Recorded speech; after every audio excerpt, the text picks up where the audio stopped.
Yan, lutuin po naman natin ngayon ay adobo sa dilaw na pusit. Yan, meron tayong sibuyas, bawang, luyang dilaw, siling berde, siling labuyo, mamasitas, paminta, at ang ating pusit. Ayo, yan, gisa muna ang bawang.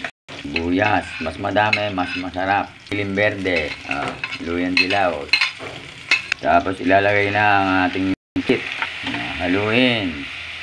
Lagyan ng asin, bura ng paminta, yan ang suka. Ayan, kumukulo na. Hayaang maiga. Timan natin ngayon ang oyster sauce para manamis-namis. Walang din natin ng konting asukal. Ayan, konting magic sarap. Ayan na, ang finished product natin. Yummy.